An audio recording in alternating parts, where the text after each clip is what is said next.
The morning I decided to destroy my son's career was the same morning I found out he'd been systematically undermining mine for over a year.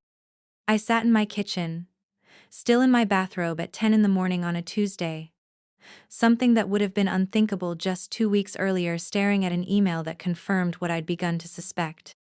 My own son, Daniel, had been feeding information to the board about supposed mistakes I was making, suggesting my age was catching up with me, and positioning himself as the natural successor to the company I had built from nothing over 30 years. I'm Margaret Sullivan, 62 years old, founder and until recently CEO of Sullivan Financial Services. The company started at my kitchen table when Daniel was just a toddler playing at my feet. I built it through recessions, through my husband's death 15 years ago, through market crashes and booms. I navigated it all while raising my son alone, putting him through the best schools, and eventually bringing him into the company when he finished his MBA. I thought I was setting him up for success, creating a legacy. Instead, I'd invited a snake into my garden. My hands trembled slightly as I read through the email chain that my assistant Janice had forwarded to my personal account. Janice had been with me for 25 years, and her loyalty was to me, not to the company, and certainly not to Daniel. The emails were between Daniel and 3 board members, discussing my cognitive decline and resistance to innovation. They referenced incidents that had been deliberately engineered, files mysteriously missing before important meetings, changes made to presentations after I'd approved them, client complaints that seemed to materialize out of nowhere. Mom needs to face reality, Daniel had written. At 62, she's past her prime. The industry is changing, and she's not keeping up. The company needs new leadership for the digital age. I took a sip of my now cold coffee, feeling a chill that had nothing to do with the temperature. Last month, after a particularly disastrous board meeting where projections I'd never seen before were presented as if I had approved them, the board had suggested I consider an early retirement. For the good of the company, they said. To enjoy my golden years, they said. Daniel had sat there, face a mask of sympathetic concern, nodding along as they pushed me out of my own company. I had built Sullivan Financial from nothing, working 16-hour days while also making it home to help with homework and attend school plays. I'd sacrificed everything for that company, and for Daniel. And this was my reward. I stood up, walked to the sink, and poured out my coffee. The anger that had been simmering inside me for 2 weeks suddenly crystallized into something cold and hard and purposeful. I wasn't going to fade away quietly. I wasn't going to play the role of the doddering old woman they'd cast me as. If Daniel wanted to play dirty, he was about to learn that he'd learned all his tricks from a master, and I still had a few he didn't know about. I showered and dressed with care, choosing a sharp charcoal suit that had always made me feel powerful. I styled my silver hair. I'd stopped dyeing it years ago, when I realized the silver actually commanded more respect in boardrooms and applied makeup with precision. Then I made 3 phone calls. The first was to Janice, thanking her for the information and asking her to gather some files for me discreetly.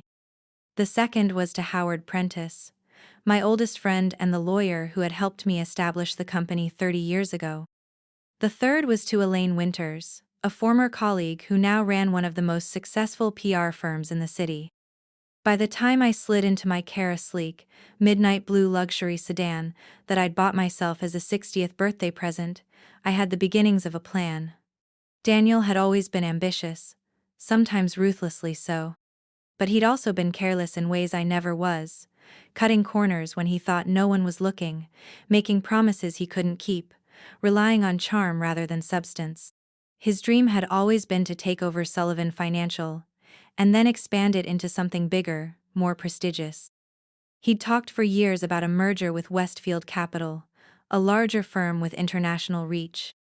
What he didn't know was that Martin Westfield, the founder, had approached me about a potential merger 5 years ago, and I had declined. Not because it wasn't a good business move, but because I had seen how they operated and didn't like their ethics or their treatment of employees. Martin had remained friendly though, occasionally meeting me for lunch to try to change my mind. He'd been particularly persistent in the past year, sensing perhaps that my position might be weakening. I'd continued to decline, but I'd kept the relationship warm. Now, as I drove toward Howard's office, I decided it was time to give Martin a call. Not to discuss a merger, but to discuss my son. Howard's office was in one of the older buildings downtown, all polished wood and brass fixtures. He met me at the door himself, his face creased with concern. "Margaret," he said, taking my hands in his. "I was shocked when you called. Are you sure about what you told me?" I handed him my tablet with the email chain pulled up. "See for yourself." He read through it, his bushy gray eyebrows drawing closer together with each swipe of his finger. When he finished, he looked up, eyes flashing with anger. "This is outrageous," he said, "and potentially actionable. We could sue for—" I held up a hand. "I don't want to sue my own son, Howard. I want to teach him a lesson." Howard leaned back in his chair, studying me. We'd known each other for 40 years, since we were both starting out, me in finance, him in corporate law. He knew me well enough to recognize the determination in my voice. "What kind of lesson did you have in mind?" he asked cautiously. I smiled, and even I could feel that it wasn't a particularly nice smile. "I want to give him exactly what he wants. And then I want to make him regret wanting it." For the next 2 hours, Howard and I went through my options. Despite being forced into retirement, I still held 30% of the company's shares. Daniel held 15% shares I had gifted to him over the years. The rest was split among the board members and a few key employees. I couldn't block Daniel's ascension to CEO, but I had other forms of leverage. "The Westfield angle is interesting," Howard said, tapping his pen against his legal pad. "Martin has always respected you. If you suggested that a merger might be possible under certain conditions—" "Exactly," I said. "Daniel wants Westfield. He's been angling for it for years. It would be his crowning achievement." "And you think Martin would play ball? Help you set up your son?" I considered this. Martin is a businessman first and foremost. If the deal makes sense for him, yes. Especially if I sweeten it by offering my shares as part of the package. Howard's eyebrows shot up. "You'd sell your stake in Sullivan, the company you built?" I felt a pang at the thought, but pushed it aside. "If necessary, but I'd want conditions." By the time I left Howard's office, we had the outline of a strategy. It would take time to implement, and it would require me to swallow my pride and appear to accept my forced retirement gracefully. But if it worked, Daniel would learn a valuable lesson about respect, honesty, and the consequences of betrayal. My next stop was Elaine's PR firm, located in a sleek, modern building across town. Unlike Howard's traditional office, Elaine's space was all glass and chrome, with motivational phrases stenciled on the walls, and young people bustling about with an air of perpetual urgency. Elaine met me in her corner office, which offered a stunning view of the city skyline. At 58, she was a few years younger than me, but we'd come up through the ranks together in an era when women in finance were still something of a novelty. She'd switched to PR in her 40s and never looked back. "Margaret," she said, embracing me warmly, "I've been thinking about you since the announcement. That retirement party they threw you was obscene, all those platitudes when they were pushing you out the door." I hadn't wanted the party, but Daniel and the board had insisted. For appearances, they'd said. I'd stood there smiling while they praised my legacy and talked about how I deserved to enjoy life after my years of service. The subtext had been clear to everyone. The old woman was being put out to pasture. It was quite a performance, I agreed, taking a seat across from her desk. "But that's actually why I'm here. I need your help with a performance of my own." I outlined what I was planning, and Elaine listened intently, occasionally making notes. "So you want to appear to be the gracious mother, supporting her son's rise while privately you're setting up his fall?" she summarized when I finished. "Not his fall, exactly," I clarified. "His education. Daniel has talent, but he's taken too many shortcuts. He needs to learn that actions have consequences, especially when those actions hurt people who care about you." Elaine nodded slowly. I can help shape the narrative. We'll need to be careful if he suspects what you're doing. He could turn it against you. Paint you as the bitter old woman who couldn't let go. That's why I need your expertise, I said. I need to be above reproach. The supportive mother, the graceful retiree. While you're actually plotting his comeuppance, Elaine said with a small smile. I have to say, Margaret, I didn't think you had this kind of deviousness in you. I thought about the emails, about the cold calculation with which Daniel had undermined me, using my age against me. Neither did I admitted. But I've discovered that betrayal is quite the motivator. Over the next few days, I set my plan in motion. I called Martin Westfield and arranged to meet him for lunch the following week. I had Janice quietly collect certain files and records before her 2 weeks' notice was up. I consulted with Howard about the legal implications of what I was planning, making sure I stayed within the bounds of the law, if not necessarily within the bounds of maternal affection. And I maintained a careful facade of acceptance and support. I cleared out my office with dignity, taking only personal items and leaving all company property behind. I responded graciously to the emails and calls from colleagues and clients expressing surprise at my retirement. I even had lunch with Daniel, listening to his enthusiastic plans for the company's future, as if I didn't know he'd engineered my departure.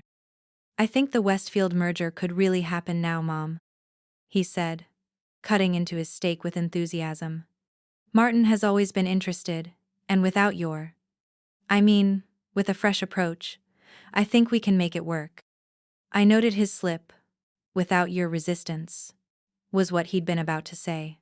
I smiled and sipped my water. That would be quite an achievement, Daniel. Westfield is a prestigious firm. It would put us on the map internationally, he said, eyes gleaming with ambition. The Sullivan name would be known worldwide. The Sullivan name. My name. Not his. He'd kept his father's surname, Reynolds. Another small betrayal, using my name for the company while plotting against me. Well, I wish you luck with it, I said mildly. Actually, I ran into Martin at the symphony last weekend. He mentioned he'd like to have lunch sometime. Daniel's fork paused halfway to his mouth. You saw Martin Westfield? Did you tell him about your retirement? I nodded. It came up, of course. He seemed quite interested in how things would proceed at Sullivan Financial. I could almost see the calculations running behind Daniel's eyes. Was this good for him or bad? Would I say something to poison the well with Westfield? I hope you told him the transition would be smooth, he said carefully. Of course, I reassured him. I want what's best for the company, for your future. The relief on his face was almost comical. He had no idea that I'd already planted the seeds with Martin, suggesting that while I had been resistant to a merger under my leadership, I might be supportive of one under certain conditions now that I was stepping back. The lunch concluded with Daniel dropping me off at my house, kissing my cheek, and telling me to enjoy my retirement. I watched him drive away in his sports car, already mentally moving on to his next meeting, his next conquest. Little did he know that I had just come out of retirement for one final project. Teaching my son that wisdom doesn't diminish with age, and that underestimating your mother is a serious strategic error. My lunch with Martin Westfield took place at an exclusive restaurant atop one of the city's tallest buildings. At 68, Martin was older than me, but showed no signs of slowing down. He'd built Westfield Capital from a modest investment firm into a global financial services powerhouse, and he wasn't the type to be pushed into retirement. Margaret, he greeted me, standing as I approached the table. You look wonderful. Retirement agrees with you. I smiled as I took my seat. Let's not pretend, Martin. We both know my retirement wasn't entirely voluntary. He had the grace to look uncomfortable. I'd heard rumors. Corporate politics can be brutal, especially when family is involved. Indeed, I agreed. But I didn't ask you to lunch to complain about my son's ambition, quite the opposite in fact.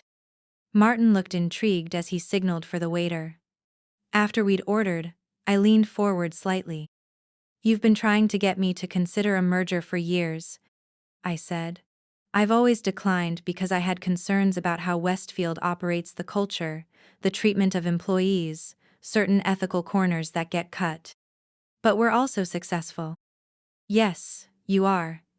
And now, I find myself in an interesting position.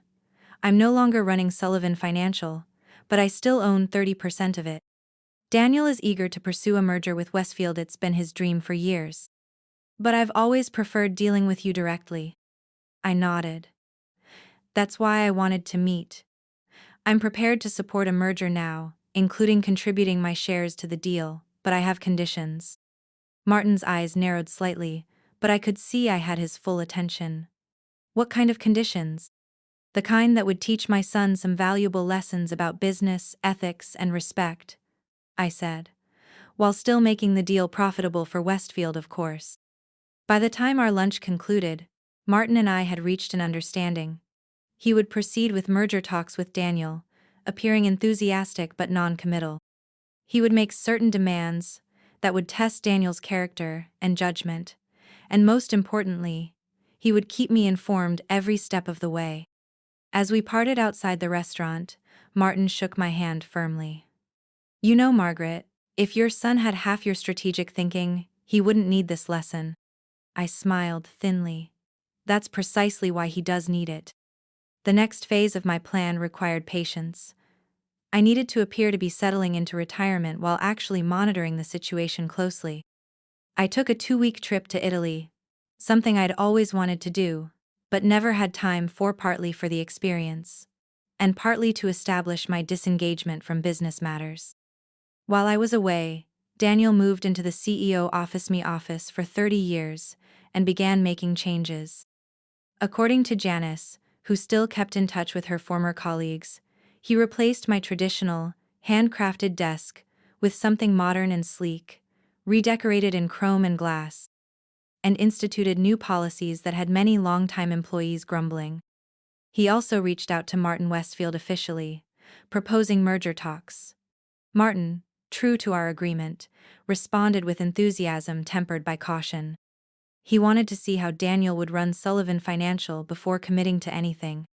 When I returned from Italy, tanned and rested, Daniel invited me to dinner to catch up. We met at an upscale restaurant downtown, the kind of place where deals are made over expensive wine and perfectly cooked steaks. You look great, Mom, he said as we were seated. Travel agrees with you. Thank you, I replied. Italy was magnificent. I should have taken time to see it years ago. That's what retirement is for, right? Doing all the things you never had time for before. I smiled noncommittally. How are things at the office? Daniel launched into an enthusiastic account of the changes he was making: new client acquisition strategies, technology upgrades, staff restructuring. Some of his ideas were good, I had to admit. Others showed his inexperience and his tendency to prioritize flash over substance. And I've started serious discussions with Westfield, he added, trying to sound casual but unable to hide his excitement. Martin seems very interested. That's wonderful, I said. Martin is a shrewd businessman. A merger with Westfield would certainly be a feather in your cap. Daniel preened slightly at the praise. It's looking promising. There are some hurdles, of course. Martin has concerns about our digital infrastructure, and he's asked for some changes to our leadership team. I raised an eyebrow. What kind of changes? He thinks some of the old guard might be resistant to Westfield's more aggressive approach. He's suggested bringing in some new blood. Translation: Martin was suggesting Daniel push out the experienced executives who had been loyal to me, the ones who might question his decisions or methods. This was part of our plan to see if Daniel would sacrifice good people for his ambition. That's a significant change, I observed. Those executives have decades of experience and deep client relationships. Daniel waved a dismissive hand. Sometimes you need to clear out the old to make way for the new. The industry is changing, Mom. We need people who can keep up. There it was again, the implication that age equated to obsolescence. That wisdom and experience were liabilities rather than assets. Well, you're the CEO now, I said mildly. You'll do what you think is best. Daniel looked relieved that I wasn't arguing. He had no idea that every decision he made was being carefully observed and evaluated. Not just by me, but by Martin Westfield. He said for the merger to work, they'd need to be part of the deal. I kept my expression neutral. Did he? Well, that makes sense. My 30% is significant. So you'd be willing to sell as part of the merger? Daniel asked, trying not to sound too eager. I looked at him thoughtfully, as if considering the question for the first time. I might be, for the right deal. But I'd want to be involved in the negotiations, of course. I could see him struggling with this. He wanted my shares, but didn't want me involved in the process where I might see what he was really planning. Of course, he said finally. Your input would be valuable. As my car arrived first and I prepared to leave, I leaned in and kissed his cheek. I'm proud of you, Daniel. I lied smoothly. You're making the company your own. The look of relief and triumph on his face as I drove away almost made me feel guilty. Almost, but not quite. The game was just beginning, and Daniel was playing exactly as I had anticipated. What he didn't know was that I had already discussed with Martin exactly what would happen to those shares in the event of a merger, and it wasn't what Daniel was expecting at all. The next morning, I woke before dawn, a habit from decades of early starts that retirement hadn't broken. I made coffee and sat in my sunroom, watching the sky lighten from black to deep blue to the pale gold of early morning. In the quiet, I allowed myself to feel the full weight of what I was doing, deliberately setting up my only child for a painful lesson. Was I being too harsh? The question had kept me awake for hours last night. Daniel was ambitious. Yes. Ruthless, perhaps. But he was still my son. The little boy who had once looked at me with adoration, who had clung to my hand at his father's funeral, who had proudly introduced me at his college graduation as my mom. The most successful woman I know. When had that pride turned to resentment? When had he started seeing me as an obstacle rather than a mentor? I sipped my coffee and tried to pinpoint the moment things had changed between us. Perhaps it was 5 years ago, when I'd refused to make him chief operating officer, telling him he needed more experience first. Or maybe it was when I'd vetoed his proposal for an aggressive expansion that I felt carried too much risk. Or perhaps it had been building for years, a slow accumulation of perceived slights and thwarted ambitions. My phone chimed with a text message, pulling me from my thoughts. It was from Elaine. Breakfast? I have updates. We met at a small cafe near my house, the kind of place that served artisanal coffee and locally sourced ingredients. At 8 in the morning, it was already bustling with young professionals grabbing breakfast before work. Elaine was waiting at a corner table, elegant as always in a tailored pantsuit, her salt and pepper hair cut in a stylish bob. She stood to embrace me before we both sat down. You look pensive, she observed after we'd ordered. Having second thoughts? I sighed. Not second thoughts, exactly. Just reflecting on how we got here. Daniel and I. Elaine nodded sympathetically. It's never simple with family. Especially when business is involved. I keep wondering if I could have prevented this. If I missed something important along the way. Margaret, Elaine said firmly. You were a single mother running a growing company. You did the best you could, and by any objective measure, you did an excellent job. Daniel grew up privileged, well-educated, with opportunities most people can only dream of. If he chose to repay that by stabbing you in the back, that's on him, not you. The waitress brought our food: avocado toast for Elaine, a spinach omelet for me. I picked up my fork but didn't immediately eat. Maybe, I conceded. But as his mother, I can't help feeling I failed him somehow, that I didn't teach him the right values. Or maybe you did teach him, and he chose to ignore them, Elaine suggested. Some lessons have to be learned the hard way. That's what you're giving him now, a hard lesson, but one he needs. I nodded slowly. You're right. And it's too late to turn back now anyway. What's your update? Elaine pulled out her tablet. I've been monitoring the situation as you asked. Daniel has been making quite a splash as the new CEO. There was a profile in the Business Journal. Last week, young blood revitalizes Sullivan Financial. The article was full of quotes from him about bringing the company into the modern era and implementing long overdue changes. I winced. Subtle. Not particularly, Elaine agreed. He also gave an interview to that financial podcast the one all the young analysts listen to. He talked about the challenges of taking over a family business and having to make difficult decisions that the previous generation resisted. My hand tightened around my fork. I see. The good news, Elaine continued, is that we can use this. His public narrative makes him vulnerable. If things go wrong, people will remember his boasting.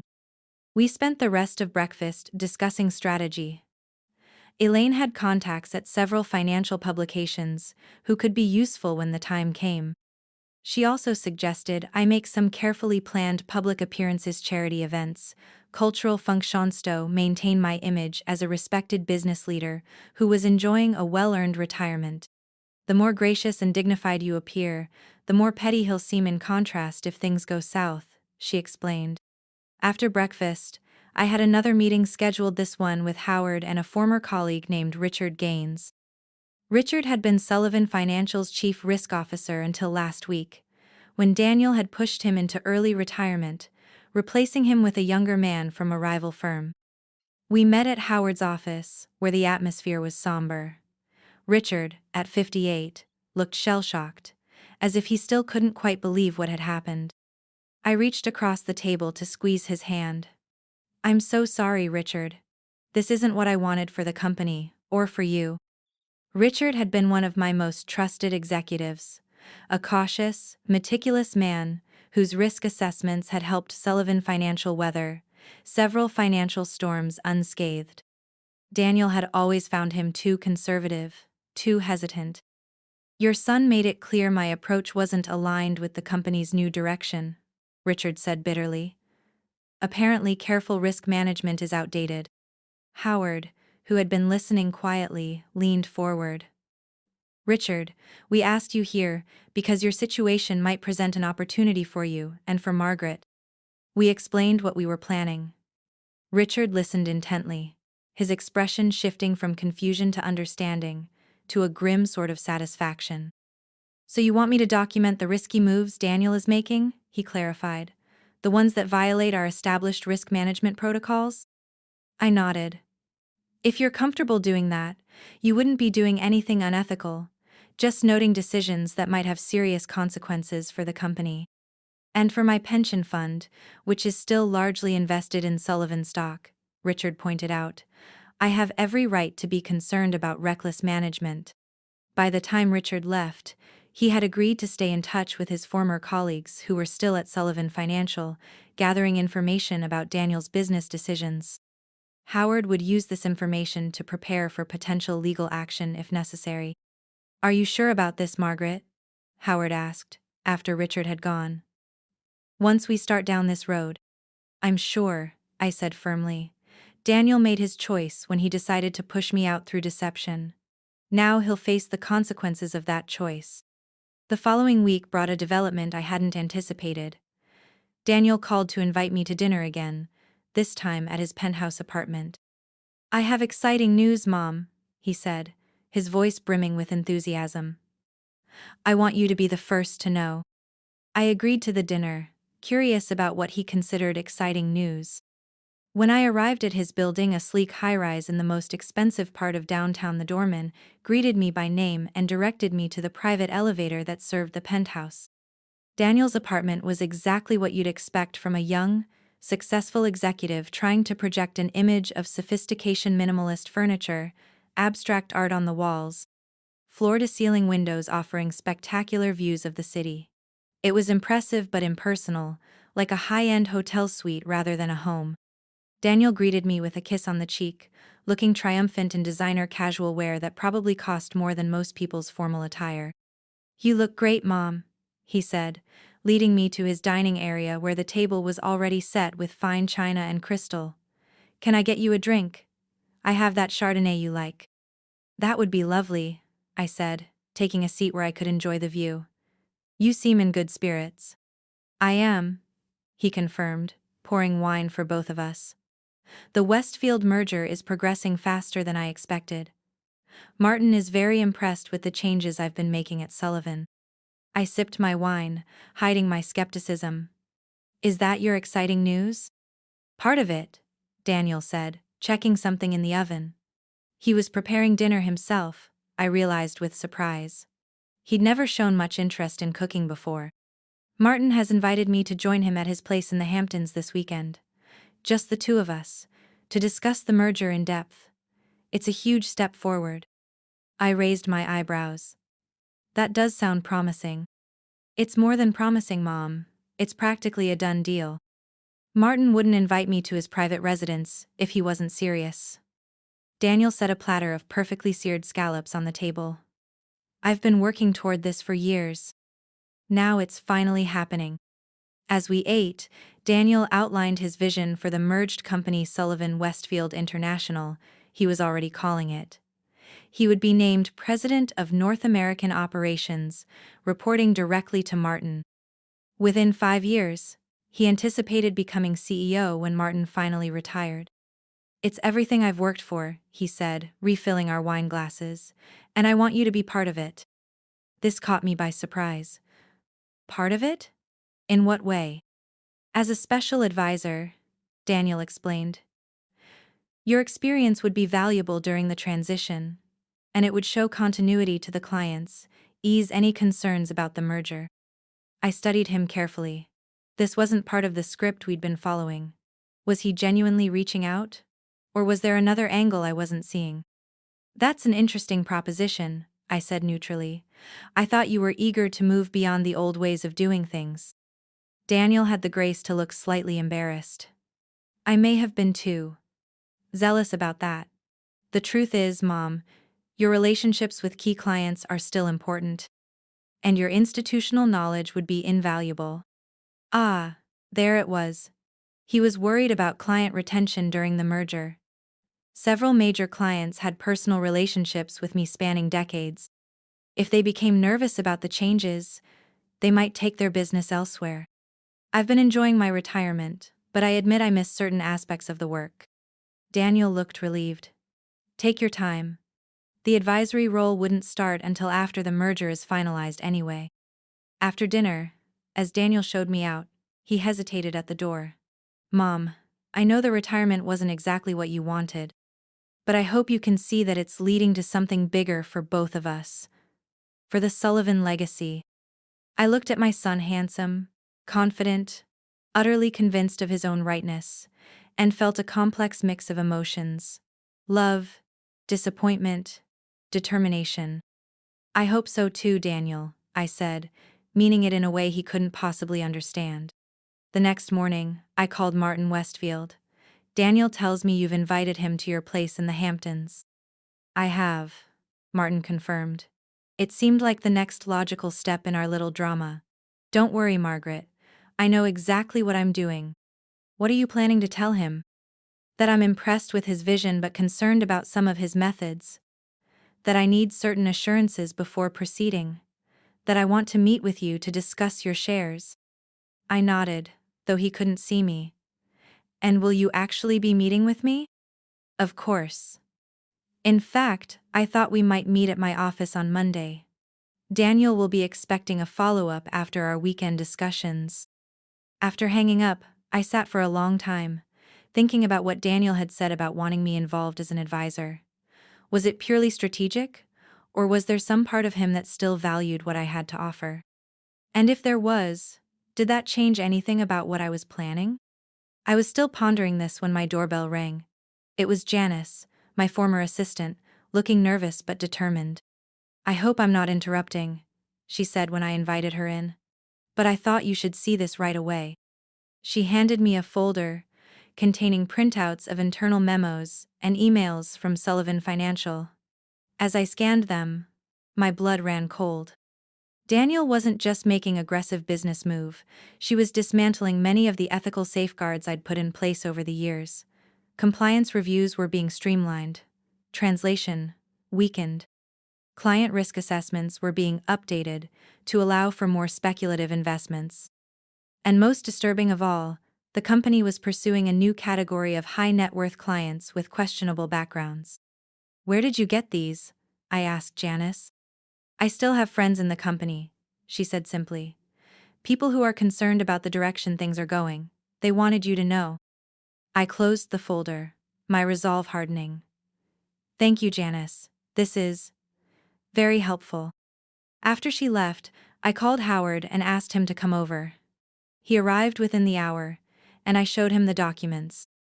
This goes beyond aggressive business tactics, Howard said grimly after reviewing them. Some of these changes could potentially violate regulatory guidelines. And this new client category, there are serious anti-money laundering concerns here. Could this jeopardize the merger with Westfield? I asked. Howard considered this. If Martin Westfield is aware of these changes, possibly not. Westfield Capital has always operated closer to the ethical line than Sullivan Financial. But if these changes aren't being disclosed during merger talks, then Daniel is hiding them, I finished, which would constitute fraud in a merger negotiation. Precisely, Howard confirmed. And as a significant shareholder, you have a responsibility to be concerned about this. I stood and walked to my window, looking out at my carefully tended garden.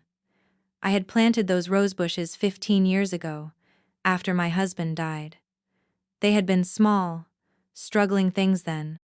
Now they were robust and thriving, their blooms a riot of color against the green foliage. Businesses were like gardens, I had always thought. They needed careful tending, the right conditions to thrive, occasional pruning, protection from pests. Daniel saw only the beautiful blooms, not the years of care that had produced them.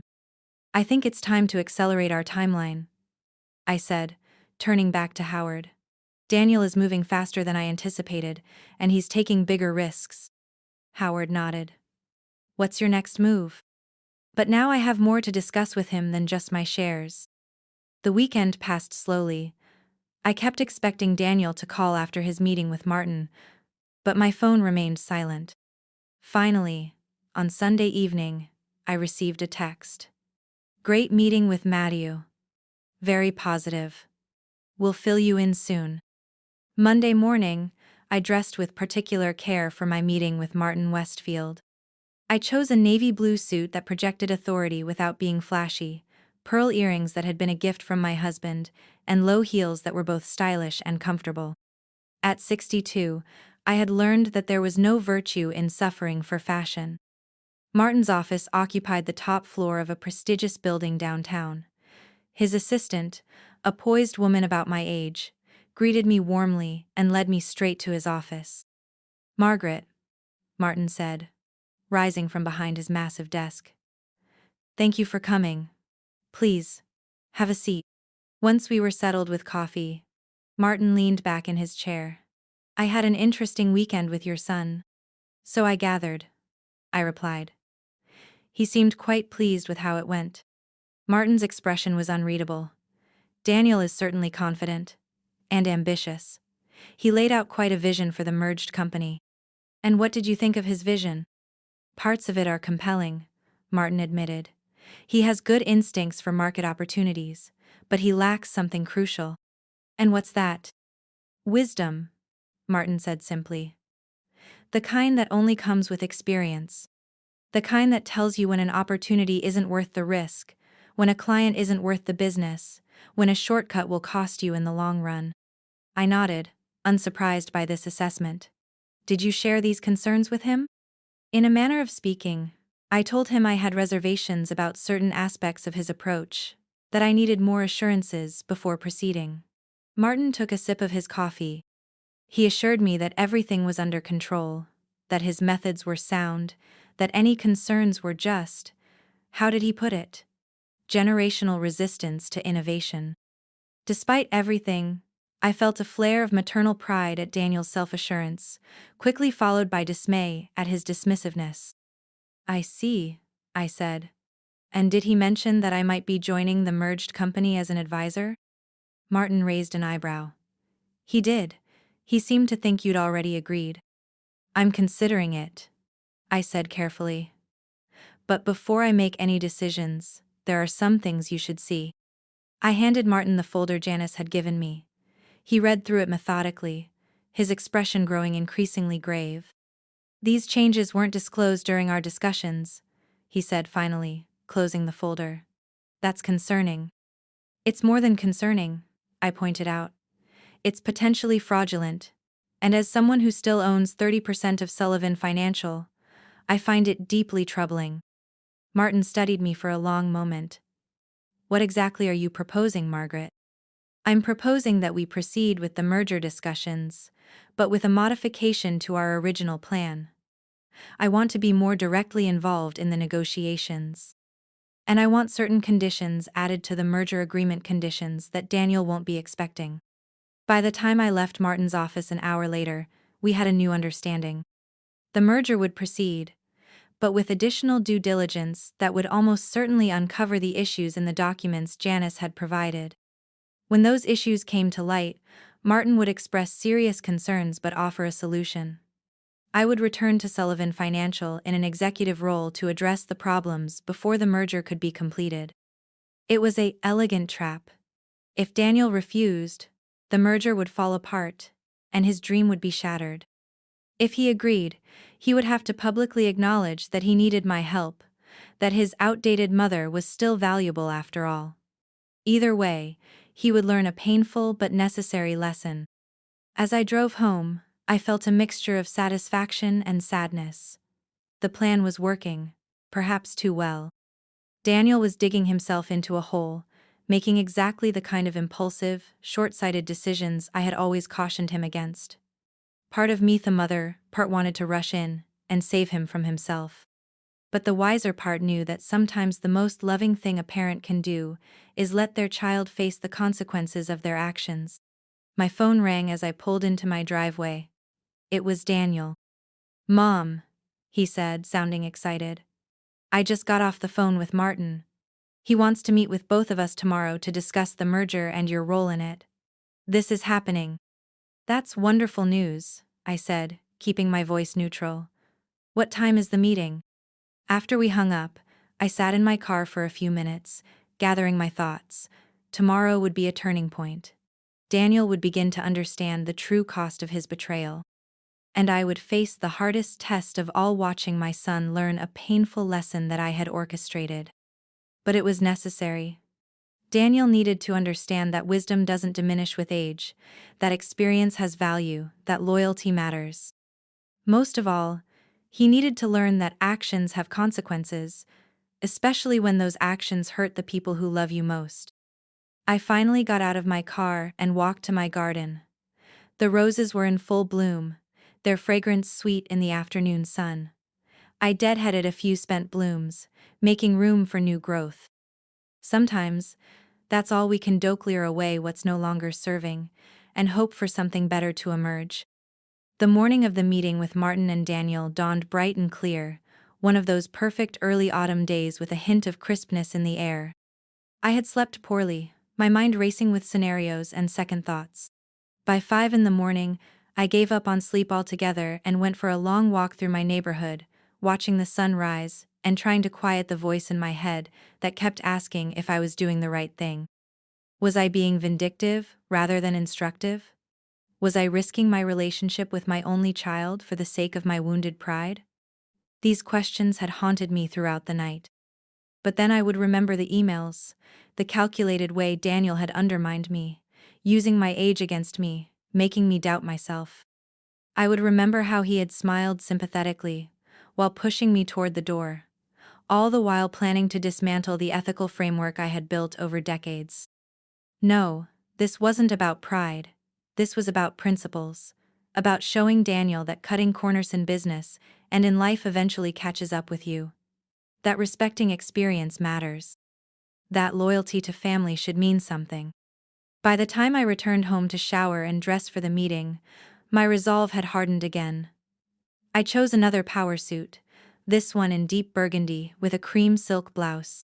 I applied my makeup carefully, making sure I looked polished but not trying to appear younger than my 62 years. My silver hair was one of my best features, and I wore it in a sleek bob that framed my face. Looking in the mirror, I saw a woman who had earned every line on her face, every silver strand. A woman who had built something of value and wasn't going to let it be dismantled without a fight. The meeting was scheduled for 10 o'clock at Martin's office. I arrived 15 minutes early, as was my habit. Martin's assistant greeted me warmly and offered coffee, which I accepted gratefully. I was just taking my first sip when Daniel arrived, looking confident in a tailored charcoal suit that probably cost more than some of our employees made in a month. "Mom," he said, kissing my cheek. "You look great. Ready for the big meeting?" There was a brightness to his eyes, an almost feverish excitement. This merger was everything to him, the culmination of his ambitions, the validation he craved. For a moment, I felt a pang of doubt again. Was I being too harsh? But then I remembered Richard Gaines, pushed into early retirement after decades of loyal service. I thought of Janice and the other employees who had reached out to me, concerned about the direction Daniel was taking the company. I thought of the clients whose trust was being betrayed by Daniel's riskier strategies. No, this lesson was necessary, for Daniel's sake as much as for everyone else's. Martin's assistant led us into his spacious office, where he greeted us both warmly before directing us to a small conference table by the window. The view of the city was spectacular from this height, the autumn sun glinting off glass and steel. "Before we begin," Martin said once we were seated, "I want to thank you both for coming. This is an important day for all of us." Daniel nodded eagerly. "We're excited about the possibilities, Martin. A Sullivan-Westfield merger would be transformative for both companies." "Indeed," Martin agreed, his expression giving nothing away. "Which is why we need to proceed carefully, ensuring that both parties are fully informed and comfortable with all aspects of the arrangement." He opened a folder in front of him, the same folder I had given him. I realized with a jolt of anticipation. "In the interest of full disclosure," Martin continued, "I've been conducting some additional due diligence on Sullivan Financial's current operations, standard procedure in merger talks of this magnitude." Daniel's smile remained in place, but I saw a flicker of unease in his eyes. "Of course, we're an open book." Martin nodded and slid several documents across the table. "I've come across some concerning changes to Sullivan's compliance and risk management protocols. Changes that weren't mentioned in our previous discussions." Daniel glanced at the documents, his expression carefully neutral. "We've updated some procedures to streamline operations and allow for more agile decision-making. Nothing that affects the fundamental soundness of the business." "I would disagree," Martin said mildly. "These changes represent a significant departure from Sullivan Financial's historical approach to risk and compliance. An approach that, I might add, was one of the things that made your company an attractive merger partner in the first place." Daniel shifted in his seat, glancing at me briefly before returning his attention to Martin. "The financial services industry is evolving rapidly. We need to evolve with it or be left behind." "Evolution is one thing," Martin replied. "Abandoning core principles is another." He turned to me. "Margaret, were you aware of these changes before your retirement?" And there it was, the moment of truth. Daniel's eyes met mine, silently pleading. I could see the calculation behind them. If I said yes, it would legitimize his actions. If I said no, it would undermine his position with Martin. "No," I said quietly. "I was not aware of these changes. In fact, they directly contradict policies I put in place specifically to protect our clients and our reputation." Daniel's face flushed. "Those policies were becoming outdated, Mom. They were holding us back from competing effectively." "Those policies," I countered, "are why Sullivan Financial survived 3 market downturns without a single client losing their principal investment. They're why we've never faced regulatory sanctions or client lawsuits. They're why our client retention rate is among the highest in the industry." Martin nodded approvingly. "Precisely why these changes are so concerning. They represent a fundamental shift in philosophy that wasn't disclosed during our preliminary discussions." Daniel leaned forward, his voice taking on an edge of desperation. "Martin, these adjustments are minor in the grand scheme of things. They don't affect the strategic value of the merger." I'm afraid I disagree, Martin said. Risk management and ethical compliance aren't peripheral issues, they're central to how we evaluate potential partners. He closed the folder deliberately. I have serious reservations about proceeding under these circumstances. The color drained from Daniel's face. What are you saying? I'm saying that unless these issues are addressed satisfactorily, Westfield Capital will need to reconsider the proposed merger. Daniel looked stricken. But we can address them. I can make adjustments. The problem, Martin interrupted gently, is one of trust, Daniel. These changes were implemented without disclosure. It makes me wonder what else might not have been fully communicated. The room fell silent. I could almost hear the wheels turning in Daniel's head as he tried to find a way out of this trap. Finally, he turned to me. Mom, he said, his voice carefully controlled. You built Sullivan Financial. You understand better than anyone what makes it work. Would you be willing to help us address these concerns? To ensure the merger can proceed? And there it was, the request I had been orchestrating all along. Daniel was asking for my help, acknowledging that he needed my experience, my wisdom. It should have felt like victory. Instead, looking at my son's face-proud Daniel, reduced to pleading, I felt a wave of sadness. This was necessary, I reminded myself. A lesson he needed to learn. But that didn't make it any easier to witness. I would be willing to review the changes, I said carefully, to help bring Sullivan Financial's policies back in line with our traditional values. But I would need full authority to make those changes, and I would need acknowledgement that the original policies were sound. Daniel swallowed hard, clearly struggling with the implications. You want to come back to the company? In a temporary capacity, I clarified, to address these specific issues. After which, assuming the merger proceeds, I would transition to the advisory role we discussed. Martin nodded approvingly. That seems like a reasonable solution. Margaret's expertise would be invaluable in resolving these concerns. Daniel looked from Martin to me, and back again, clearly sensing that he was being maneuvered but unable to see a way out. His dream of the merger was slipping away, unless he agreed to my terms. Fine, he said finally, his voice tight. Mom can come back as a special advisor for compliance and risk management, reporting to me, of course. Actually, Martin interjected smoothly, given the nature of the issues, I think Margaret should have independent authority in these areas, reporting directly to the board until the merger is complete. Daniel's jaw tightened, but he nodded stiffly. If that's what it takes to move forward, we can reconvene next week to formalize the arrangement. As we left Martin's office, Daniel was silent, his expression stormy. In the elevator, he finally spoke. That was quite a performance, Mom, he said, his voice low. Did you plan this? I met his gaze steadily. Did you plan to push me into retirement by convincing the board I was losing my edge? He had the grace to look away. That was different.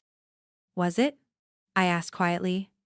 Or did you just assume I wouldn't fight back because I'm your mother? Because I'm past my prime? The elevator reached the lobby before he could respond. As we walked toward the exit, I touched his arm lightly. Daniel, this isn't about punishing you. It's about protecting the company we both care about, the company that bears my name. He pulled away slightly. Is that really all it's about? I sighed. No, it's also about teaching you something important, something I apparently failed to teach you before. And what's that? He asked, a hint of bitterness in his voice. That wisdom doesn't diminish with age. That experience has value. That loyalty matters to family, to colleagues, to clients. I paused. And that actions have consequences, especially when those actions hurt people who care about you. Daniel was silent for a long moment. Then, without another word, he turned and walked away, his shoulders rigid with anger or shame, perhaps both. I watched him go, feeling a complex mix of emotions. I had won this round, but at what cost? The rift between us had widened. The hurt had deepened. Was the lesson worth the pain it was causing? I wasn't sure anymore, but it was too late to turn back. The next week passed in a blur of activity. Howard helped me negotiate the terms of my return to Sullivan Financial, ensuring I had the authority I needed to reverse Daniel's more problematic changes. Elaine worked on the public relations angle, crafting an announcement that presented my return as a collaborative decision to facilitate the merger, rather than a response to problems Daniel had created. Richard Gaines called to congratulate me. "I hear you're coming back to clean up the mess," he said, not bothering to hide his satisfaction. "Does this mean I might be unretired as well?" "That's the plan," I confirmed. "If you're willing, we need your expertise, Richard. Daniel's replacement doesn't have your judgment or experience." "Just say when," Richard replied. "My golf game is terrible anyway." The official announcement went out on Monday. Sullivan Financial founder returns to facilitate Westfield merger. The press release emphasized the strategic advantage of having me involved in the transition, making no mention of the problems that had necessitated my return. Daniel had insisted on that language, and I had agreed. There was no need to publicly humiliate him. The lesson was for him alone, not for the world to witness. My first day back at the office was surreal. The security guard who had worked in the building for 20 years greeted me with a warm smile and a, "Welcome back, Miss Sullivan." The receptionist, a newer hire who had only known me briefly before my retirement, seemed nervous, as if unsure of the protocol for addressing the founder who had unexpectedly returned. Janice had agreed to come back temporarily as my assistant. She met me at the elevator with a cup of coffee, prepared exactly as I liked it. "Your office is ready," she said, falling into step beside me. "Well, not your old office, that's still Daniel's, but we've set you up in the executive suite on the 28th floor." I nodded, unsurprised. Daniel wouldn't give up the CEO's office, even temporarily. It was too symbolic. "That's fine," I said. "How's the mood in the office?" Janice hesitated. "Tense. Confused. Some people are thrilled you're back, especially the old guard. Others are worried about what it means for their positions, particularly some of Daniel's new hires." "And Daniel himself?" Janice lowered her voice. "He's been volatile. Angry one minute, overly cheerful the next. He called an all-hands meeting for this afternoon to introduce you. Or reintroduce you, I suppose." The executive suite on the 28th floor was smaller than my old office, but still impressive, with floor-to-ceiling windows offering a slightly different view of the city than I was used to. Someone, Janice, probably had placed a small vase of fresh roses on the desk. A welcome-back gesture that touched me unexpectedly. I spent the morning reviewing documents, reacquainting myself with the specifics of Daniel's changes. Some were merely aggressive, others were genuinely concerning from an ethical and regulatory standpoint. The new client category, wealthy individuals with questionable backgrounds, was particularly troubling. Sullivan Financial had always been careful about knowing our clients and the source of their funds. Daniel's new approach seemed designed to ask fewer questions as long as the assets were substantial. At noon, there was a knock on my door. It was Daniel, looking impeccably dressed as always, but with shadows under his eyes suggesting he hadn't been sleeping well. "Mom," he said, his voice carefully neutral. "I thought we should touch base before the all-hands meeting." I gestured for him to sit. "Of course. Come in." He took a seat across from me, his posture stiff. "I've reviewed the paperwork from Martin.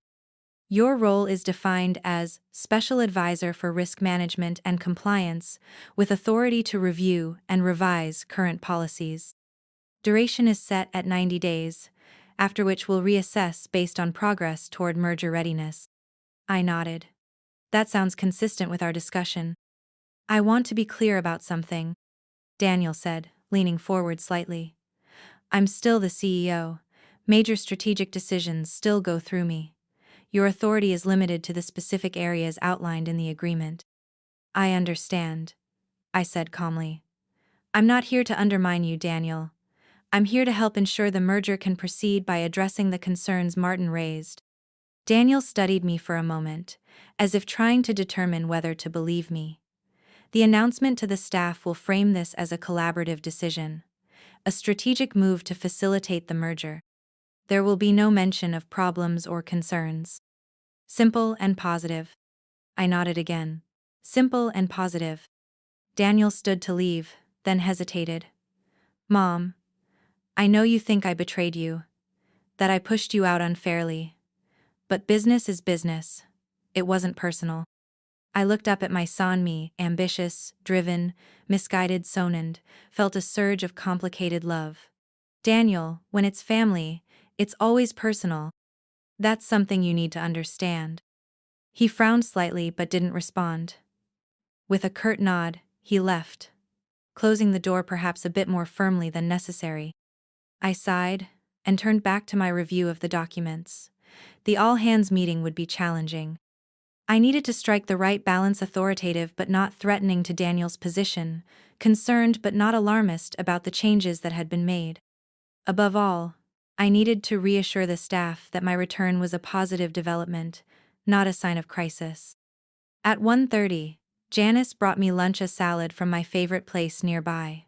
Thought you might need sustenance before the meeting, she said. It's going to be quite a scene. Is it that bad? I asked, suddenly concerned. Janice shrugged. Let's just say there are a lot of different agendas in play. Daniel's allies are worried. Your old guard is hopeful. Everyone else is just confused and trying to figure out which way the wind is blowing. Corporate politics, I said with a sigh. I haven't missed that part. No. Janice agreed with a small smile. But you were always good at it. Better than Daniel, if you don't mind my saying so. He tries to bulldoze. You navigate. At 5 minutes to 2, Janice and I headed to the large conference room where all hands meetings were held. It was already nearly full, with employees from every department packed in, the atmosphere buzzing with speculation and tension. Daniel stood at the front of the room, talking quietly with his executive team, most of whom were new faces to me, young and ambitious like him. When he saw me enter, he straightened and gestured for me to join him at the front.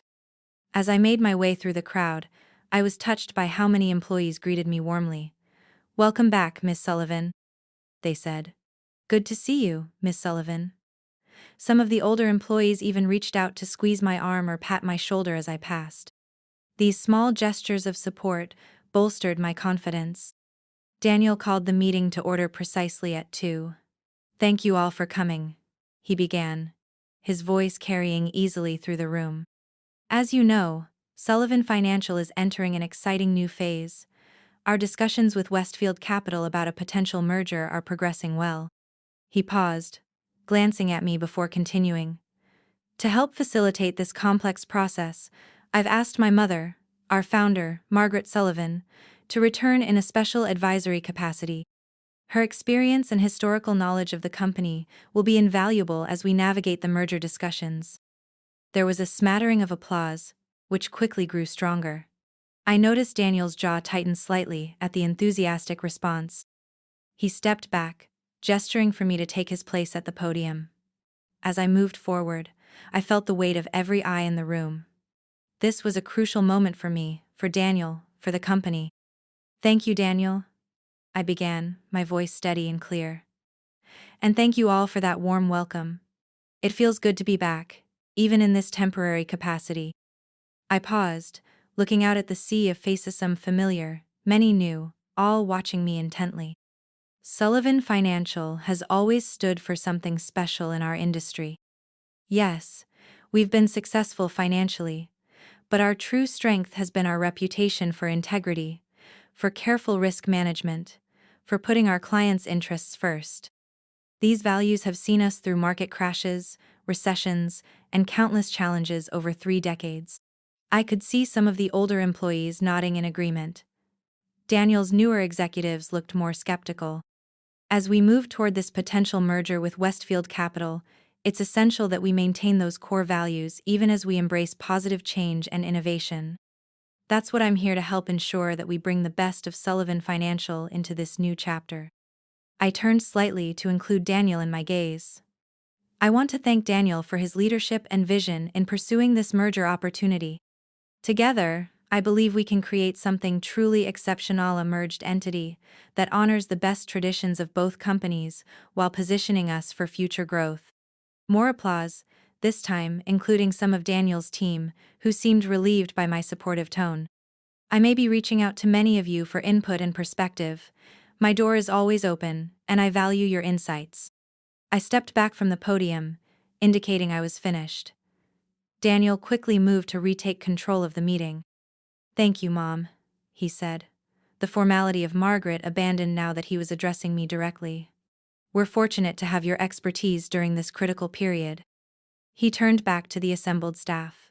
"To be clear, day-to-day operations will continue under the current management structure. Margaret's role is focused specifically on merger readiness in her areas of expertise. Any questions or concerns about regular business matters should still be directed through your usual channels." The subtext was clear. Don't go running to Mom with your problems. I'm still in charge here. After the meeting, there was a small reception with coffee and cookies. Daniel's idea, apparently, to give employees a chance to welcome me back in a more informal setting. I was touched by how many people made a point of coming up to speak with me, from senior executives who had worked with me for years to junior staff I barely knew. One conversation in particular stood out. A young woman named Melissa, who worked in the compliance department, approached me hesitantly. "Ms. Sullivan," she said, glancing around nervously, "I just wanted to say, I'm really glad you're back. Things have been challenging in compliance lately." "Challenging how?" I asked quietly. She lowered her voice further. "We've been instructed to streamline certain processes, to be more flexible with certain clients. It's made some of us very uncomfortable." Her relief was palpable. "Thank you. Some of us were considering other options if things continued in this direction." Leaving, she meant. Good people with strong ethics walking away rather than compromise their principles. As the reception wound down, I noticed Daniel watching me from across the room, his expression unreadable. When our eyes met, he gave a small, tight nod before turning away to speak with one of his executives. The battle lines were drawn. I had my allies, he had his. The next few weeks would determine not just the fate of the merger, but the future of Sullivan Financial itself, and perhaps most importantly, the future of my relationship with my son. As I gathered my things to leave for the day, Janice appeared at my office door. "How do you think it went?" she asked. I considered the question carefully. Better than I expected in some ways, worse in others. Daniel is feeling threatened, which isn't surprising. But I have more support among the staff than I anticipated. Janice nodded. "People remember how it was under your leadership. The stability, the clarity of purpose. Things have been chaotic since Daniel took over, constant changes, shifting priorities, people never knowing where they stand." "Well," I said, picking up my purse, "let's see if we can restore some of that stability, one policy at a time." As I left the building that evening, I felt both energized and exhausted. The first skirmish had been fought, with no clear winner, but the larger battle was just beginning. And somewhere beneath the strategic maneuvering and corporate politics, there was still the more personal, painful question. Could my relationship with Daniel survive this conflict? Or was I sacrificing my bond with my only child for the sake of a company, a principle, a point? I didn't know the answer. But I was committed to the path I had chosen, for better or worse. Sometimes love means standing firm, even when it hurts. Sometimes the most important lessons are the most painful to learn. And sometimes, you have to risk losing something precious to save something irreplaceable. Over the next few weeks, I settled into a routine at Sullivan Financial. Each morning, I arrived early, old habits, die-hardened, spent the first hour reviewing documents and preparing for the day ahead. Janice would bring coffee and updates on office dynamics, which proved invaluable in navigating the complex politics that had evolved during my absence. Daniel and I maintained a careful professional distance. We interacted primarily in meetings, where our exchanges were polite but cool. He made a point of emphasizing his authority whenever possible, while I focused on the specific issues I had been brought back to address. It was an uneasy truce, fragile and fraught with tension. But beneath the surface, significant changes were taking place. I began by reinstating the risk management protocols that Daniel had dismantled. This met with resistance from his new executives, but was welcomed by the rank-and-file employees who had been uncomfortable with the more aggressive approach. I brought Richard Gaines back as a consultant, much to Daniel's annoyance, and together we reviewed every aspect of the company's compliance procedures. The most contentious issue was the new category of high-net-worth clients with questionable backgrounds. I insisted on enhanced due diligence for these accounts, which Daniel argued would drive them away. Our disagreement came to a head during a tense executive committee meeting 3 weeks after my return. "These additional checks are excessive," Daniel insisted, his frustration evident. "These are sophisticated clients who value privacy and efficiency.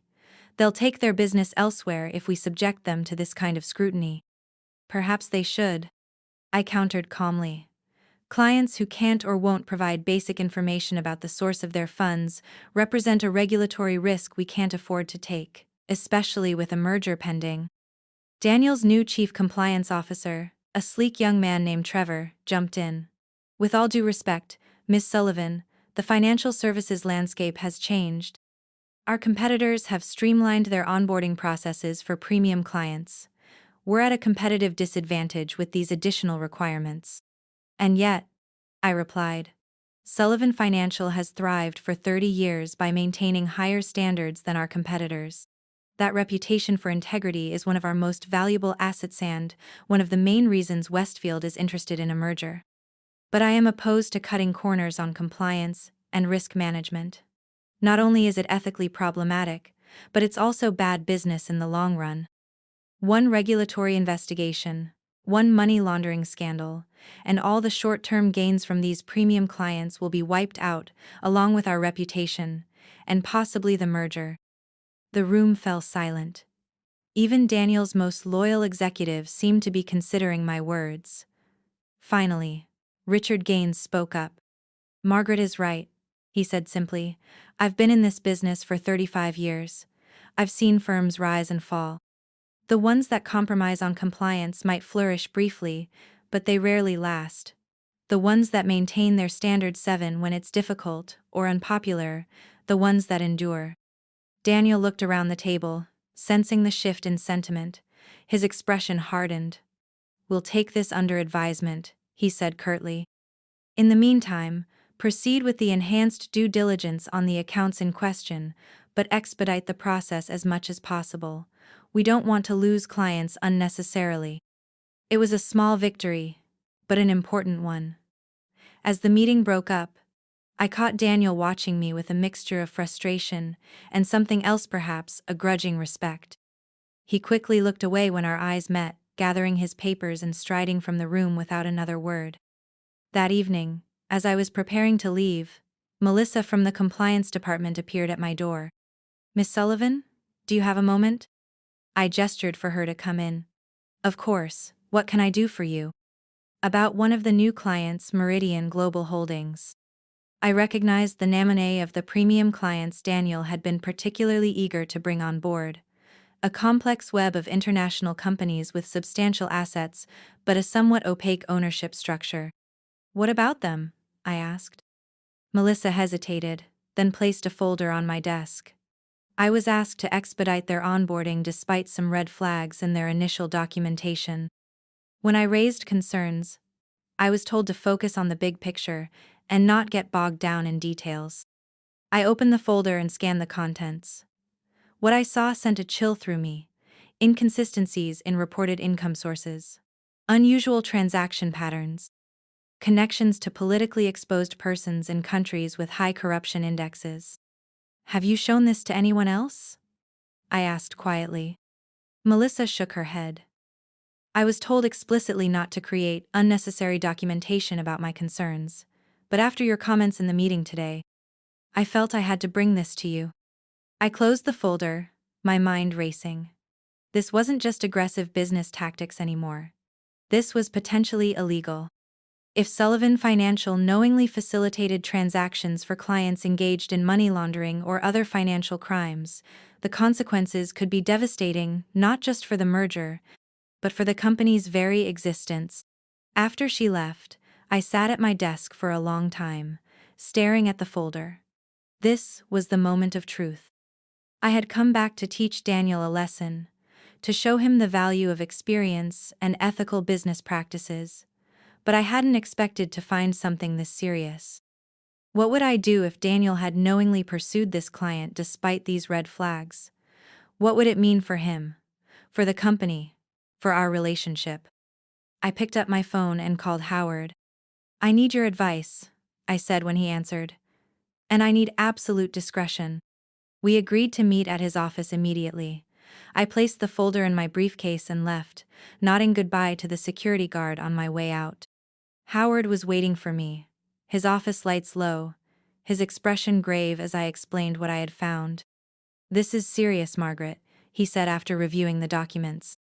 "If these concerns are valid, and were deliberately ignored, it could constitute a violation of anti-money laundering regulations. The penalties can include criminal charges against the individuals involved, including Daniel," I said quietly. Howard nodded, his eyes sympathetic. "Including Daniel. If he was aware of these issues, and proceeded anyway." I took a deep breath. What are my options? Legally, as an officer of the company with knowledge of potential wrongdoing, you have an obligation to act. You could report this internally first to the board, perhaps, or you could go directly to regulatory authorities. And if I do nothing? Howard's expression was grave. Then you become complicit. And if these issues come to light later, which they almost certainly will, during the merger due diligence, both you and Daniel could face consequences. I closed my eyes briefly, feeling the weight of the decision before me. When I opened them, Howard was watching me with concern. "What are you thinking, Margaret?" "I'm thinking," I said slowly, "that this has gone beyond teaching Daniel a lesson. This is about protecting the company and possibly protecting Daniel from himself." Howard nodded. "So what will you do?" I left Howard's office with a heavy heart and a clear plan. This confrontation with Daniel couldn't wait until morning. It needed to happen now, before anything else could be hidden or explained away. I drove to Daniel's penthouse apartment, rehearsing what I would say. This wasn't how I had envisioned our confrontation playing out. I had expected a more controlled scenario, a professional lesson in the boardroom. Not this late-night reckoning with potential legal consequences hanging in the balance. When I arrived at his building, the doorman recognized me and called up to announce my visit. A few moments later, he directed me to the private elevator. Daniel met me at his door, dressed casually in jeans and a sweater, looking surprised and slightly wary. "Mom, is everything okay? It's almost 9. We need to talk," I said simply. "May I come in?" He stepped aside, gesturing me into his sleek, modern living room. "Can I get you something to drink? Wine? Coffee?" "Nothing, thank you," I replied, setting my briefcase on his coffee table. "This isn't a social call, Daniel." His expression hardened slightly. "More compliance issues? Couldn't it wait until morning?" "No," I said, opening my briefcase and removing the folder. "It couldn't. Not when it involves potential criminal liability." Daniel's face paled. "What are you talking about?" I placed the folder on the table between us. "Meridian Global Holdings. A client you were particularly eager to bring on board, despite significant red flags in their documentation. Red flags that your compliance team was instructed to ignore." Daniel stared at the folder but didn't touch it. "Who gave you that?" "That's not important," I said. "What's important is whether these concerns are valid, and whether you knew about them when you approved this client." He ran a hand through his hair, a gesture of frustration I recognized from his childhood. "Mom, you don't understand how competitive this business has become. Everyone cuts corners on compliance. Everyone. It's just paperwork." "It's not just paperwork," I said sharply. "It's the law. And it exists for good reason to prevent our financial system from being used to launder money from criminal enterprises, corrupt officials, and worse. Daniel paced across the room, his agitation growing. You sound like Richard Gaines. So old-fashioned, so rigid. The world has changed, Mom. Business has changed. Some things don't change, I countered. Right and wrong, legal and illegal.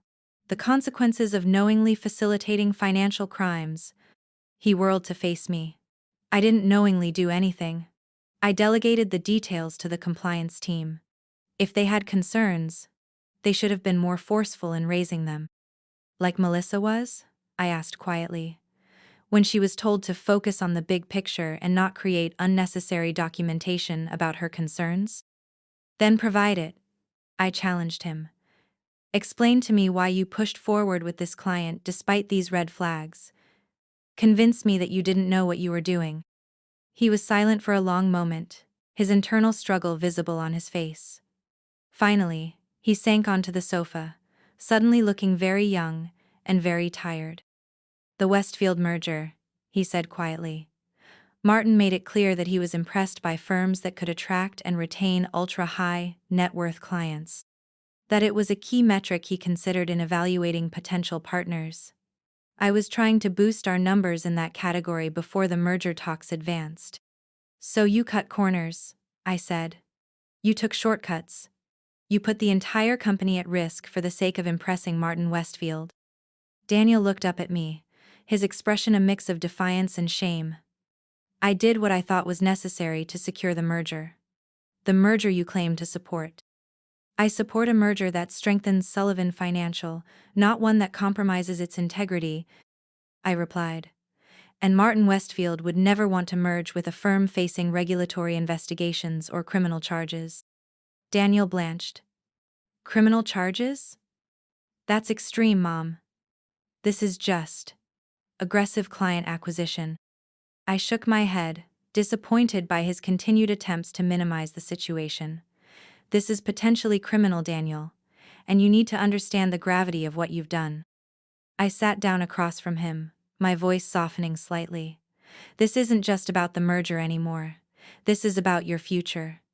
About the company's future. We need to address this immediately, before it gets worse. What are you suggesting? He asked warily. Tomorrow morning, we go to the board together. We explain the situation with Meridian Global and any other similar clients. We implement immediate enhanced due diligence on all accounts in the premium category. And if we find serious issues, we file suspicious activity reports as required by law. And if I refuse?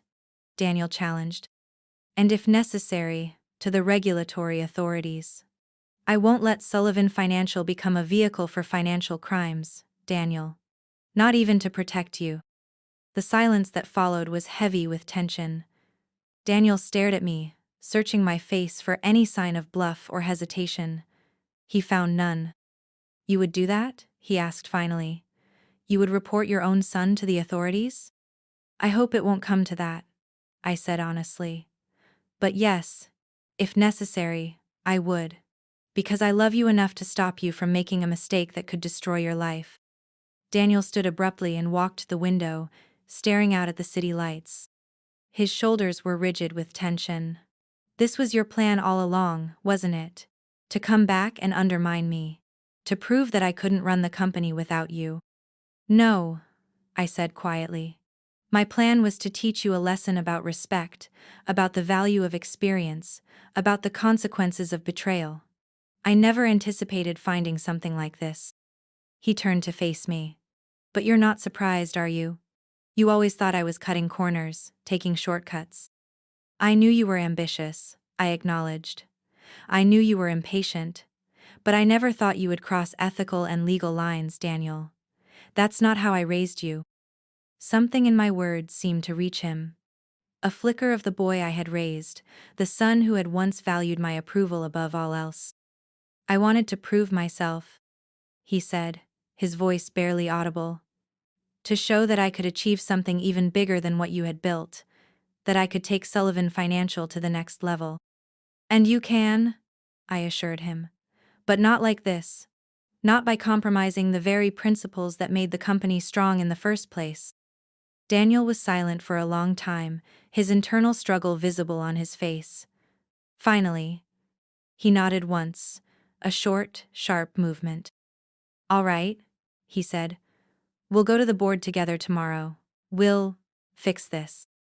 Relief washed over me, tempered by the knowledge that we still faced difficult days ahead. "Thank you, Daniel. It's the right decision." As I gathered my things to leave, Daniel spoke again, his voice hesitant. "Mom, when this is resolved, will you stay? At the company, I mean.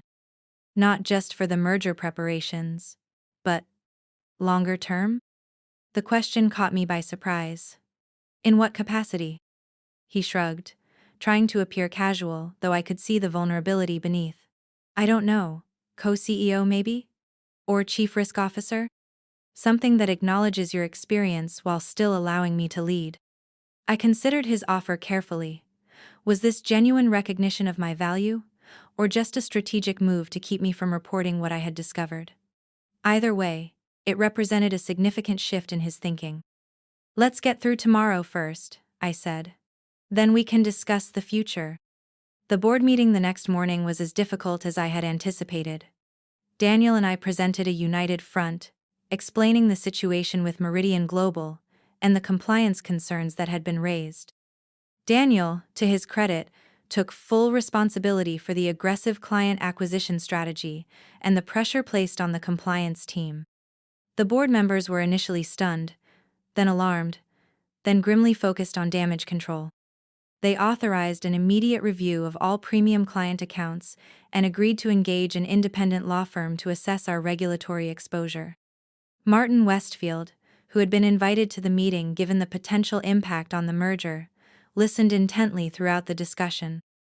When the board had finished their questions, he asked to speak privately with Daniel and me.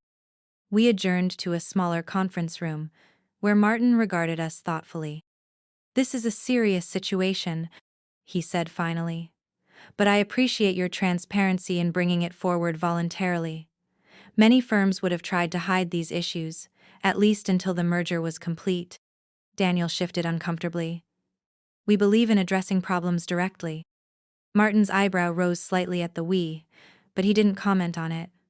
"The question now is how this affects our merger discussions." Daniel tensed beside me, and I could sense his fear that everything he had worked for was slipping away. "I would understand completely if you wanted to pause or even terminate the negotiations," I said. "This represents a significant risk that wasn't disclosed earlier." Martin nodded slowly. "It does. But it also represents something else: a company culture that ultimately values integrity over expediency.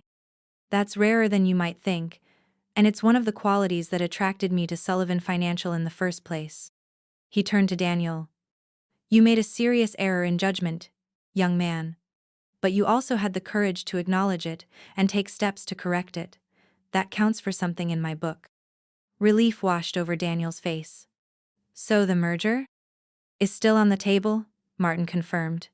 "With some modifications. We'll need to complete the independent review of client accounts first, of course. And I'd like to see changes to the leadership structure going forward." "What kind of changes?" Daniel asked cautiously. Martin looked from Daniel to me, and back again. "I think Sullivan Financial would benefit from a co-leadership model for the foreseeable future. Daniel's innovation and drive, balanced by Margaret's experience and judgment. Together, you make a formidable team when you're not working against each other." Daniel glanced at me, a question in his eyes. I nodded slightly, and he turned back to Martin. "I think that could work," he said. "Mom and I have different strengths, but we share the same fundamental values." "Do you?" Martin asked, his gaze shrewd. "That remains to be seen, but I'm willing to give you the opportunity to prove it." As we left the meeting, Daniel touched my arm lightly, stopping me in the hallway. "Thank you," he said quietly, "for not going to the authorities directly. For giving me a chance to make this right." I studied my son's face, seeing genuine gratitude there and perhaps the beginnings of understanding. That's what family does, Daniel. We hold each other accountable, but we also give each other the chance to correct our mistakes. He nodded slowly. I'm beginning to see that, and I'm beginning to understand what you were trying to teach me all along. Which is, that wisdom doesn't diminish with age, he said, echoing my words from weeks earlier. That experience has value. That loyalty matters. And? I prompted. He smiled ruefully. And that actions have consequences, especially when those actions hurt the people who care about you. Exactly, I said softly. It's a lesson I had to learn too, you know. In my own way. Daniel looked surprised. What do you mean?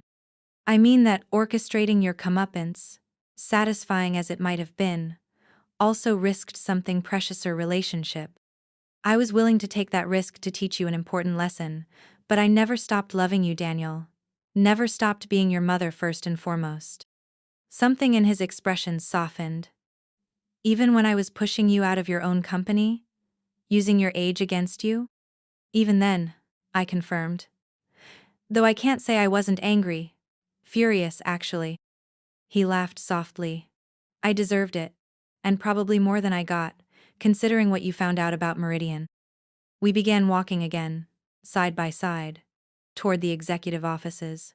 So, Daniel said after a moment, co-CEOs, think we can make that work? I considered the question seriously. I think we can. If we're both willing to acknowledge our strengths and weaknesses, if we're willing to listen to each other, if we remember that we're on the same side. The Sullivan side, Daniel said, and for the first time in weeks, his smile reached his eyes. Exactly, the Sullivan side. In the months that followed, Daniel and I developed a new working relationship, not without occasional tension, but built on a foundation of mutual respect that had been missing before.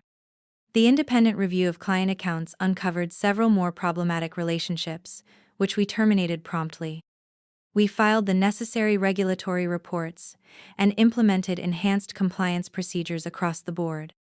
Martin Westfield, impressed by our handling of the situation, proceeded with the merger negotiations. The final agreement included provisions for Daniel and me to serve as co-CEOs of the North American division of the merged company for at least 3 years, after which we would reassess.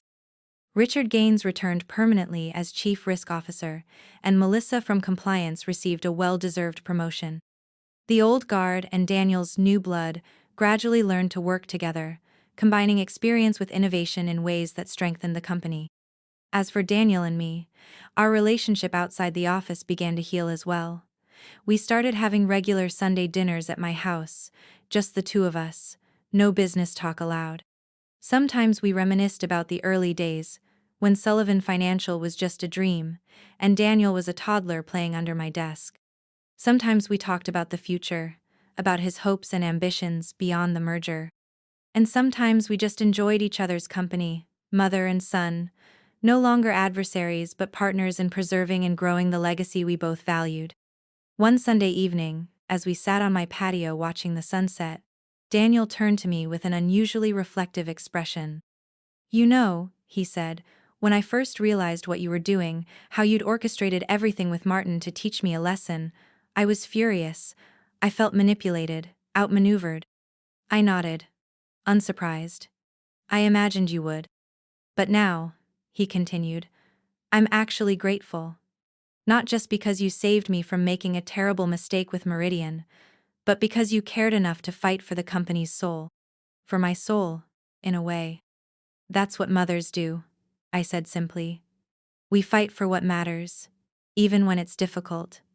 Even when our children don't understand or appreciate it at the time. Daniel reached over and squeezed my hand. I understand now. And I appreciate it more than I can say. We sat in companionable silence as the sun dipped below the horizon, painting the sky in shades of gold and crimson. The garden was peaceful, the roses in full bloom, their fragrance sweet in the evening air. I thought about the journey we had taken from betrayal to confrontation to reconciliation. It hadn't unfolded exactly as I had planned. The lesson had been harsher, the stakes higher, the resolution more complex than I had anticipated. But in the end, we had both learned something valuable. Daniel had learned about the importance of integrity, the value of experience, the true meaning of legacy. And I had learned that sometimes the most difficult battles are the ones most worth fighting, especially when you're fighting for someone you love. As darkness fell and the first stars appeared in the sky, I felt a deep sense of peace. Sullivan Financial was in good hands, both Daniel's and mine. Our relationship was stronger than before, tempered by conflict and forged anew in mutual respect. And the future stretched before us, full of possibilities we would explore together. Sometimes, I reflected, the most effective way to teach wisdom isn't through gentle guidance, but through allowing someone to face the consequences of their actions while standing ready to help them find their way back. It's a delicate balance, requiring both firmness and compassion, both accountability and forgiveness. In the end, that's what I had given Daniel, not just a lesson in business ethics or the value of experience, but a deeper understanding of what it means to lead with integrity, to acknowledge mistakes, to grow from failure. And he, in turn, had given me something equally precious: the opportunity to see my son become not just a successful businessman, but a man of character, a worthy successor to the Sullivan legacy. A partner I could trust with the company I had built and the values I held dear. As we walked back into the house together, I knew that whatever challenges lay ahead in business or in life, we would face them as we should have all along. Side by side, each bringing our unique strengths, each respecting the other's contributions, each committed to the principles that truly mattered. My son had forced me to retire early, and I had turned his dream job into his worst nightmare, but only temporarily, and only to teach him what he needed to learn. Now, together, we were building something better than either of us could have created alone. A company that honored its past while embracing its future. A relationship that acknowledged both independence and interconnection. A legacy that would endure long after both of us were gone. And in the end, that was the greatest victory of all.